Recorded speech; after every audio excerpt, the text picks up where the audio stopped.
In this video, I'm going to be reviewing the Hongdian N6 Fountain Pen. I'll go over the specs, I will do a writing sample, and I'll tell you what I like and don't like about this pen coming up.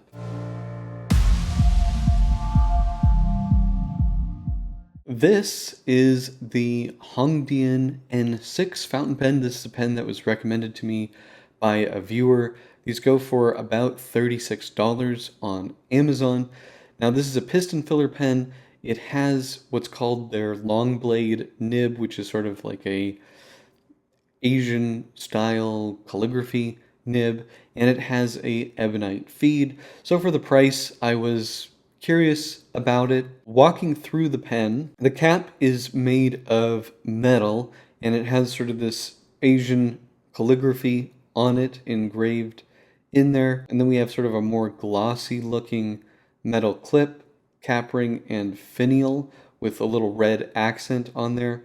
It doesn't look super nice, to be honest. I don't think it's necessarily ugly, but the fit and finish isn't like wow. This is stamped metal. On the cap ring, we can see it says Hongdian N6. The barrel is this matte resin, and piston knob here is that like glossy metal with red trim. Now to uncap it, it's about 1.5 turns, which isn't bad. We have a plastic ink window here and then threading. When I push on this, I feel like I can feel the ink window moving, which is concerning. Why is that? And then we have some threading, grip section. There's like a little, I don't know, it almost looks like this would be like a clutch ring here at the end, but it tapers straight towards the end. So then we have the Hongdian nib here, which doesn't have the best quality looking stamping, although I don't think it's done by laser, which is good. We have a ebonite feed here, and that's pretty much it for this pen. Let's do some measurements. This is about 136 millimeters long, uncapped, looking at about 125, and posted, it does post quite nicely and far down onto the body, looking at about 155. So very comfortable size pen. I really do like the size of it. Grip section 12.2 at the widest, and then it tapers to 11.2. Nice size grip section, very comfortable pen overall. There is a little bit of a back weight, but because it posts far down, you don't really feel it too much. Depending on the size of your hands, it may not be an issue for you. For me, it's no issue at all. Now, in terms of the weight, looking at 32 grams, and that's with some ink in it, and 19.5 uncapped, so decent weight to it. The pen does have a cheap feeling, despite that weight. The threading is okay, but like looking at the pen, it's just not really a wow. One of the annoying things is when I got this pen, I was, sort of opening it like early in the morning, wasn't like the best light. I was looking at it and I was like, I thought this thing had an ink window. So I start turning the piston knob and just ink is coming out of it. So they shipped this pen to me full of ink. I don't know if that's normal, but that's literally never happened to me before. So I thought that was just strange. Oh, they inked it.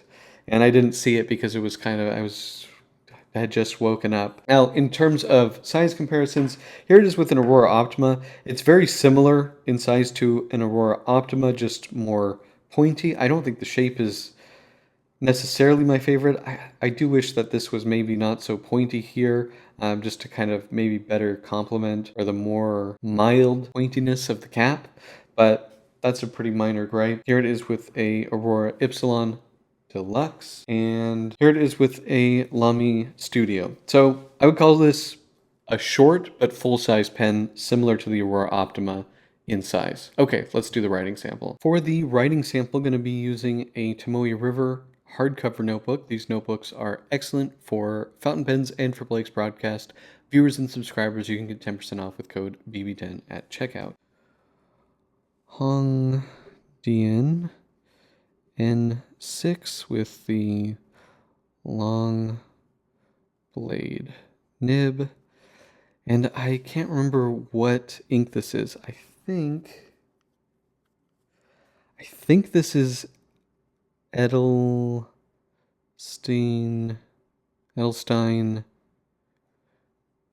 Garnet.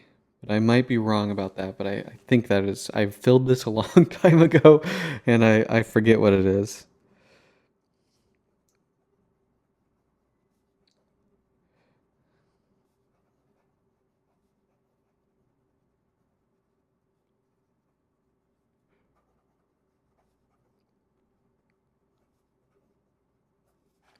Fast writing.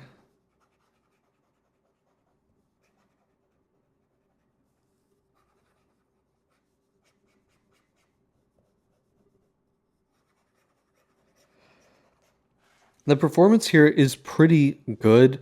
In normal writing, I don't have any issues with skipping, and I think that this nib style, I think, works really well. You get basically like a fine nib with a little bit of extra flair to it, and I really like that. In terms of flexibility, if I push on it, there really isn't much at all. So it's not flexible, but you do get some natural line variation from the wider cross strokes, narrow downstrokes. So it's sort of like an architect in that way.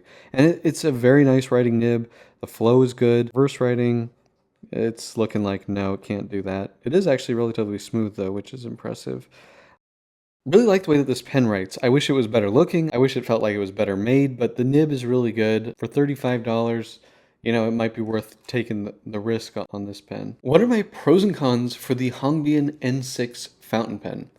Well, for $35, it's an okay pen. The nib I really like. I like the long knife nib with the ebonite feed. It has a good flow. It adds character to your writing. It's basically like an architect nib, and it's fine enough that you can really use this for everyday purposes. So it writes really nice. It's very comfortable to size. This is a very Aurora Optima-esque size, good size grip section, posts really nicely. Really like that. The feel of the pen, it feels cheap, and it is cheap. So is that a downside? I mean, I think it kind of is, but if you want a piston filler with a nice, unusual nib that's comfortable size, this could be a good option. I don't know how well it's going to hold up over time, and that's really kind of my main negative. I also don't think it's the best looking pen. I would have liked to see maybe a less pointy end to the barrel here, something that's more in line with the cap. And I don't necessarily like the black metal finish does look cheap on this pen. That's pretty much it. Do you guys have this pen? Do you like this pen? Let me know in the comment section below. If you like this video, please hit that like button. And if you want to see more fountain pen paper printing videos, please hit that subscribe button. Thank you so much, and until next time.